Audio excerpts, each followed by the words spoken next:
Ever since I was a child, I have been tasked with the emptying of the last bit of wheat out of the bottom of the flat concrete floored steel grain bins at my family's farm. This job involves a big shovel, a sweep auger, a broom, and a vacuum. Today, Scott and I are keeping up the age-old tradition of getting the old wheat out of the bin for Small's family farms here in Lowden, Washington. This wheat is about 4 years old and is just going to end up cattle feed and not made into flour. Most of the wheat grown at the Smalls Ranch goes directly to Spokane, Washington for milling during harvest time. From there, it is distributed to local restaurants like Saffron in Walla Walla, Washington, and burger joints like Burgerville, where it's made into bread and pasta. Most of the wheat, however, from the Pacific Northwest is headed to Southeastern Asia on huge ships. In the early 2000s, with the beginning of copyrighted seed production, starting here in Washington with ORCF 101 and 102, farmers no longer store their seed for planting purposes because that is against the agreement with the seed manufacturer. The trade-off is better wheat that has been specially bred to grow well in our region for decades before we, the farmers, ever even see it. It is also often resistant to chemicals that help control the weeds in the standing grain crop. This means that other than to save the wheat and sell it when the price goes up, which it hasn't for nearly 5 years, there is no reason for a farmer to keep their wheat on hand because they cannot legally plant seed not bought from a registered seed dealer. The local grain growers are registered seed dealers, and they will take your wheat at harvest time and charge you a small storage fee per bushel. But that storage fee means that waiting too long to sell only loses you money. I know this doesn't mean much to you guys, but to us, it means everything. Farming is a gamble, and let no one tell you different. And just like in gambling, the house always wins. Fertilizer prices are reaching an all-time high, again, with no rise in the price of wheat in sight. That is why some farmers are turning to garbanzos and peas to fix nitrogen instead of applying costly nitrogen conventionally with a tractor. While others have put all of their arid land into CRP because with the cost of doing business, it could never make a profit as a wheat field. The biggest cash crop that needs the least amount of moisture. If you enjoyed this video, consider dropping a like. If you haven't already subscribed, maybe do that. You have a good one. The wind blows cold across the canyon's bones, and this old land still whispers every name I've known. My father's boots left tracks in this red dirt floor, and every sunrise makes me miss him even more. But a man stands tall when the storms roll in, 'cause the frontier lives under his skin. I've got the blood of the frontier running wild in me, fire in my chest like a restless prairie breeze. Guarding every fence line, every mile I've sworn to keep, 'cause this land's my legacy, carved in memories deep. Yeah, the past is always near, in the blood of the frontier.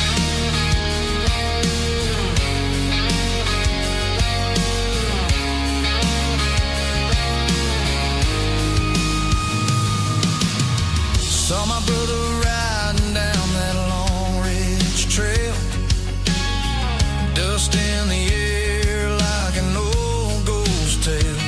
He said, "Son, don't bend when the world turns cold." It's all clean. This ranch was built on hearts carved out of gold, and when the night burns red with the setting sun, you remember where your roots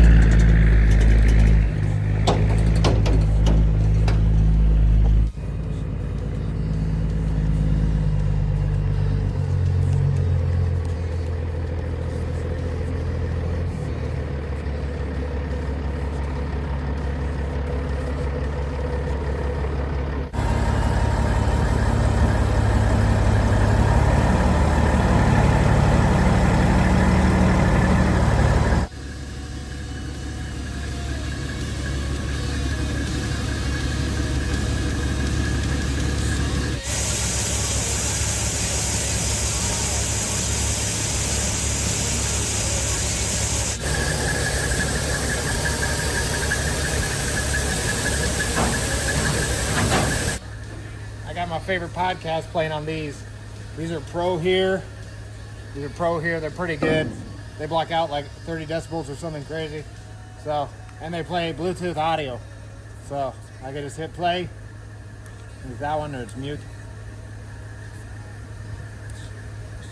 And listen to my podcast down in the hole.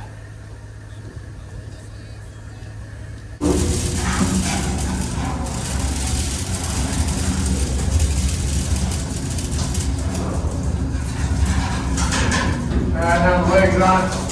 Feel free to crank on this for a while. It's kind of loud in here, so good to have hearing protection. These Pro here. So he's headed to the elevator. Now I got to take weed out of this bin here and put it in that small one there. Got the top open. It's kind of sprinkling. It's not enough to really matter. So we'll go up here. I got to turn these on, not fall off. So first, turn on the leg. There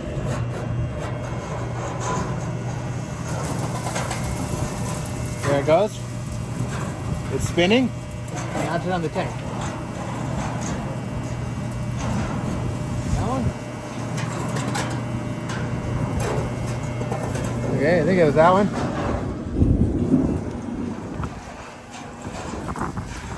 I think it's on.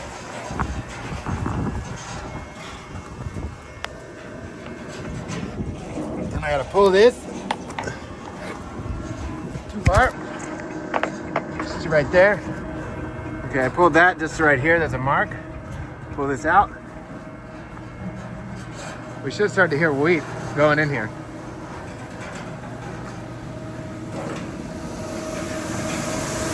You can hear the wheat. So this auger here, that motor spins the auger.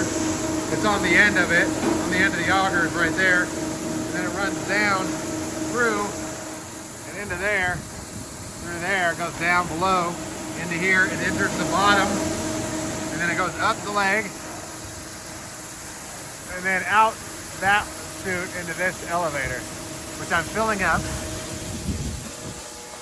This is the power for it.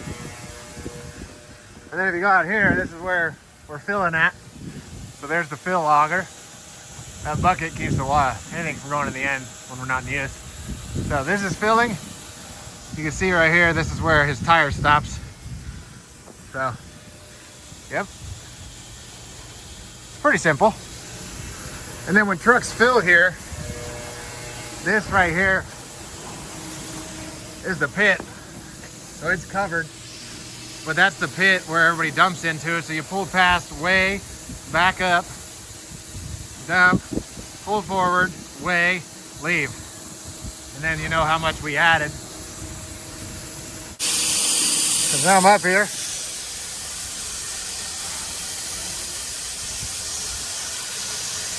Don't worry, I can't see it either. I don't know how much wheat's in it. That's when you bang on the side. So he said that these used to lift up, or used to hook up right here, and then lift up the back of the truck, or the front of the truck, and then it would dump down here. So we are inside. We came in through there. We're in this elevator here. And all the wheat's gotta go down the middle. So it was full up until the line in a pyramid, real high.